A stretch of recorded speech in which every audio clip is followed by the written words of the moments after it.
In this video, I'm going to be doing problems to show you guys how to solve for antiderivatives using U-Substitution.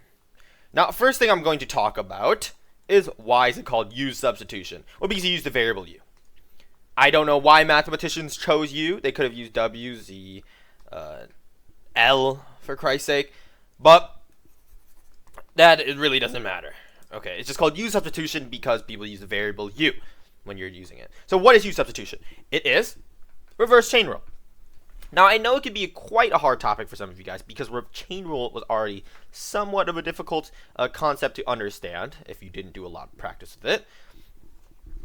But if you don't understand chain rule, U-Substitution is going to be even harder. So let's get into this problem. If you take the integral of this function, you're going to get an antiderivative, correct?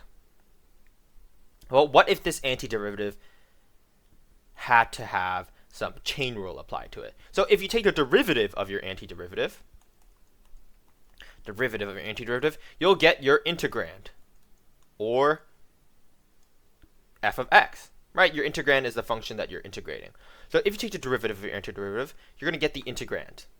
Now here's the thing. If your antiderivative has a function inside of it, like g of x, in order to take the derivative of your antiderivative to get the integrand, you need to multiply it by the derivative of the inner function. So essentially, what's happening is you're doing a reverse chain rule, as I've said. So how can you, rather than just using intuition, how can you solve for it using an analytical way? This is called U-Substitution. So U-Substitution allows you to substitute certain sections of your function, and you can also change dx into a different variable as well. So what's the first thing you should do when you're looking for U-Substitution? Well, the reason why I'm setting u as x squared plus 3, and this might not seem obvious to you right now, but the reason why I'm setting x squared plus 3 equal to u is because, well, when you're looking at your problem that you need to use U-Substitution for, you want to look for a product, a factor of the integrand that is the derivative of another. So a factor of the integrand that is the derivative of another is 2x. X squared is one of the factors of your integrand, right? One of these sections of the integrand. And if you were to take the derivative of x squared, you would get 2x. So this already kind of hints at what's being chained here. What's being chained is the inner function x squared plus 3. This 2x right here is just the derivative of this inner function. So whatever you have that is the, I guess, quote unquote, original function, the non-derived inner function, that's what you want to set to u.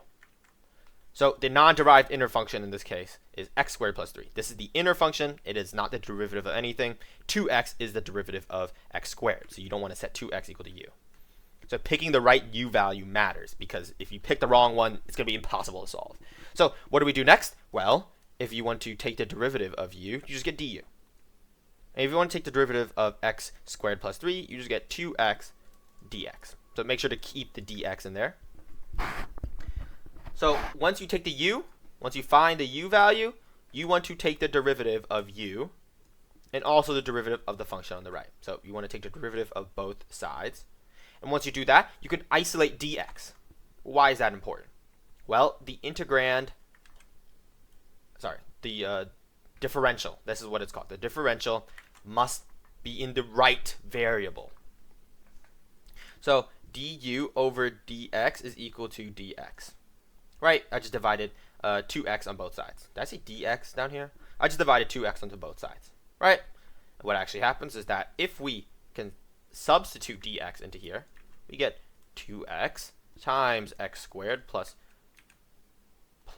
3 squared. And if we substitute dx, our differential, with du over 2x, we actually can cancel these two x's. Since this one's the denominator of fraction, this one is a factor, we can cancel these two terms out. And what actually happens again is we can take the integral of u squared. And why can't we take the integral of u squared? Well, x squared plus 3, remember, is just u. That's what we set our u substitution equal to. So this is technically just u squared times du. Now, again, what did I mean by you need your differential in the right variable? If we didn't replace du here with dx, then we would have something that looked like this. We would have 2x u squared dx. How do you solve this integral? Right? There's no dx. There's a u variable in here, and dx isn't in the right variable. So make sure that you make sure at the end of your simplification using u substitution, you get rid of all the x values. Everything must be in terms of u, including your integrand and your differential. Okay. Once you do this, well, this is just a simple integral. The integral of u squared is u to the power 3 over 3 plus c, of course. And what we can actually do is, well, if you want to set this in terms of x again, we could just replace u with our original function.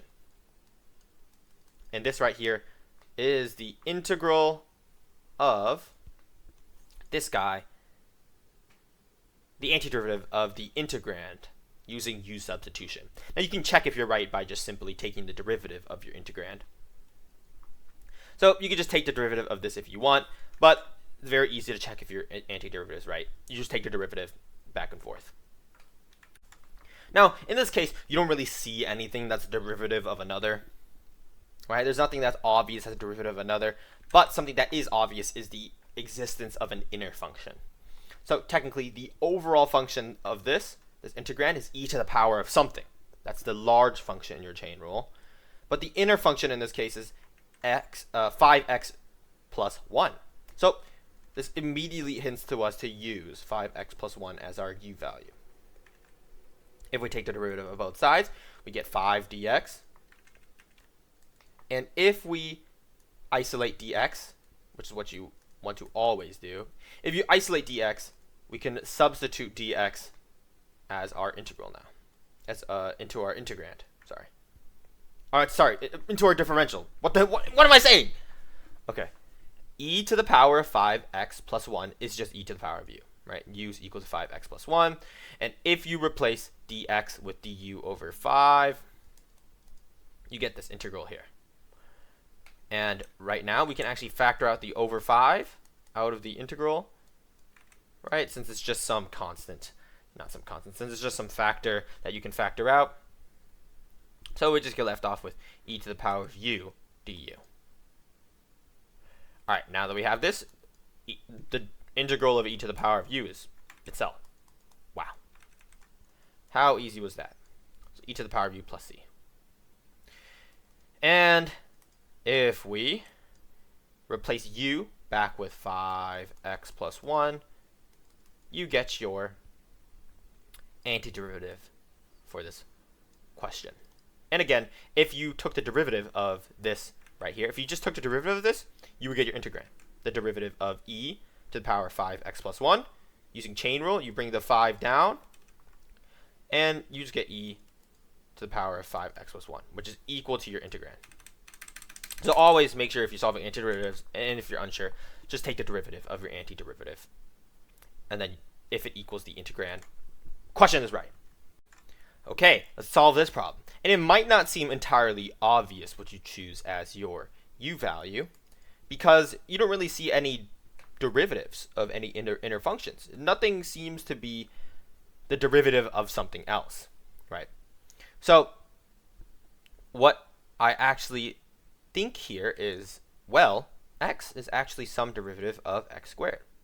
It just misses a factor of like 1/2.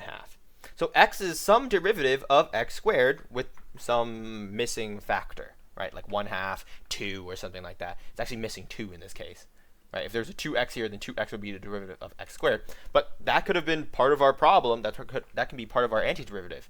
That too, we can add that in later. So what is your u value? Well, the u value is, of course, an inner function, right? You want to set u as the inner function since that's what chain rule is. And some inner function in this case is x squared plus 4. This is in some overarching larger function. Since this is something being squared, right, this kind of immediately points out that's some inner function. So if we take the derivative of this, we get du equals 2x dx. And if we isolate dx again, we get du over 2x is equal to dx. Well, let's replace dx right now. So if we replace dx, plus 4, 2, if we replace dx, we get du over 2x. But look at this. The x's cancel out. And we get left off with some extra factor of 1/2 down here. So we can actually factor out the 1/2 from the bottom of the du. And we get 1, since the x canceled out in the numerator, over x squared plus 4, which is simply just u. All right, so u squared du. And this integral becomes very simple. 1/2 times the integral of u to the power of -2 du is simply just equal to negative 1/2 u to the power of -1 plus c. And we want to make this look simpler. It's just 1 over 2u plus c. And again, we have to replace the u value. And the u value was just simply equal to x squared plus 4 previously. So this right here is our antiderivative of this function. And if you want to check that, just take the derivative of it, and it should equal this integrand. This is my second time recording this because my file got corrupted, but let's go ahead and start this. So this is going to be clearly some variant of your arc sine derivative. So yes, you're not going to escape inverse trig functions, blah, blah, blah. But this is going to be some variant of your arc sine derivative because you have 1 over 1 minus something squared. This is the derivative of inverse sine or arc sine. So yes, you're going to be using inverse trig functions for this, but let's get this started. We want to set this in a format where it's going to be easy to use arc sine. So this right here is going to be the format that's going to be easy to use inverse trig functions because arc sine is the 1 over the square root of 1 minus something being squared. And this something in this case is 2x. And since the overarching function of this is the derivative of arc sine, that means the inner function is 2x. So if we take the derivative of both sides, you just get du for u, and we take the derivative of 2x, which is just 2. Well, now that we have that, we can isolate dx, and then you're going to get some integral of 1 over the square root of 1 minus u squared. And u in this case is 2x. 2x squared is 4x squared. So these functions are equivalent. But you're going to replace dx. Remember, dx is equal to du over 2. So we have this function. You can factor out the 1/2 from the bottom of the du to get 1/2 times the integral of 1 over the square root of 1 minus u squared du. But the integral of 1 over the square root of 1 minus something being squared is just arc sine or inverse sine. So this is your true integral. Now if you just simply replace u with your original u value, which is 2x, you get this function. And this function is the antiderivative of your integrand. Well, now that you made it to the end of the video, hopefully you got some sense of how to do U-substitution. But you might pose a question, how do you solve for an integral or a definite integral using U-substitution? You can solve for the antiderivative, but how do you solve for the definite integral? What do your bounds become? Are they the same thing after U-subbing, or are they not? Well, I'm going to have the video link for that in the description. I just didn't want to cover that in this video because maybe you clicked on it, you just cared about how to solve integrals using U-sub. But if you're curious on how to solve definite integrals, consider taking a look at that link in the description when I post it, of course. But as always, if you have any questions, put it on the comment section. And if you found this video helpful, consider subscribing and liking the video. Thanks for watching.